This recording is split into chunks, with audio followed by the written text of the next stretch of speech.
is close. Joining us now is retired Vice Admiral Robert Harward, former U.S. CENTCOM Deputy Commander, former National Security Council official, and former Navy SEAL commander who led operations across the Middle East. Thank you for being here today. Of course, thank you, for your service. There's been a lot of developments over the last couple of hours.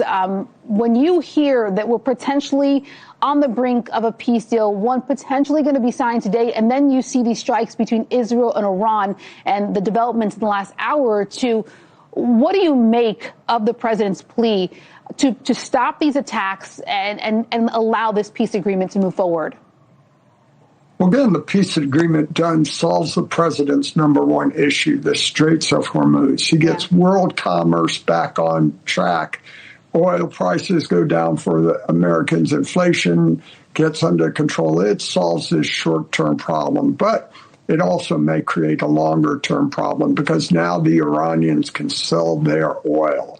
They'll be able to get their oil back in the market. And that's what made the president's position so powerful. He was starving Iran economically. And by making this deal, he gives them a lifeline that they so desperately needed. And he's betting that in the months ahead negotiations, he can get after the nuclear issues, the funding of the surrogates, even the missiles and drones, which are his longer-term objectives. But there's great risk in that. And as we've seen with the Iranians consistently throughout their history, they're liars, they're cheaters. They don't agree to anything. So again, he'll get his short-term goals, but he may be creating a longer-term problem. Is there any scenario where we do a phase one of this agreement and that we can truly rely in 30, 60, 90 days for a stronger long-term peace agreement, kind of the best of all worlds? How likely or unlikely is that? Hope is not a good strategy. And in this case, the Iranians have been unreliable in their entire history. They negotiate to get something they need, and they very seldom give anything up. So in this case, they're letting the world commerce back on the streets when their ability to control it has been driven down to its most basic levels as well. So again, they want to get their money. They want to be able to get their oil back on the market because the internal dynamics of Iran have become just horrible. And they've been undermined by all this effort. The fact that they have no ability to pay their people, they can't get the power on. People are back out on the streets are indicative of what dire straits they are. Yeah. So by reaching this agreement, that gives them a reprieve for at least 60 days to work through these other factors. But again, I am not too hopeful. In fact, I seriously doubt that the Iranians will ever give in on the nuclear issue, much less funding their surrogates or anything else unless we do it through force. So then are you saying that it's unlikely right now that in the next couple of hours we potentially get a peace deal? I think in part I hear you saying we shouldn't be on the precipice of a peace deal. Well, the peace deal is ready to be signed. That's up to the president again. And you were talking about the longer. Could we ever hope to reach all those other objectives by the Iranians just negotiate it? And that is most definitely no. I don't think they're ever going to come to agreement on those without being forced to it.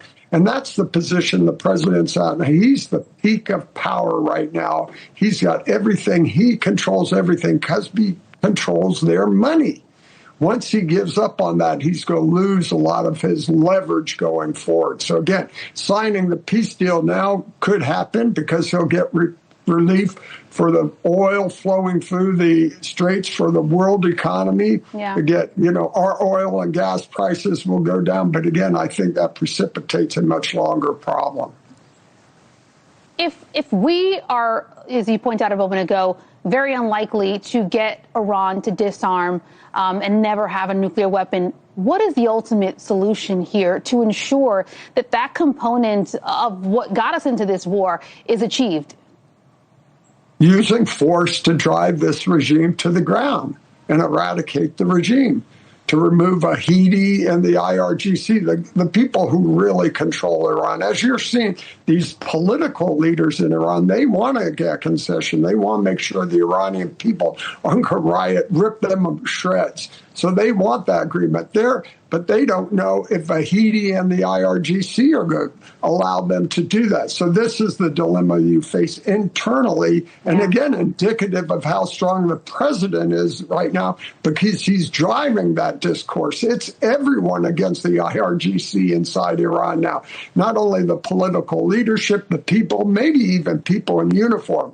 The IRGC has never been weaker, and signing this deal gives them a lifeline to survive and continue moving forward.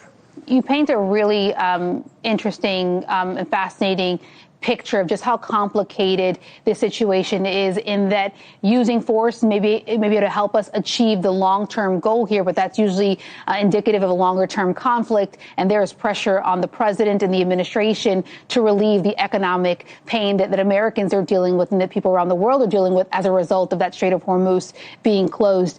We are following closely the developments here, whether or not we actually see an agreement today, as the president has indicated that we should. But Admiral, really appreciate your time and your perspective. Thank you for your service as well again.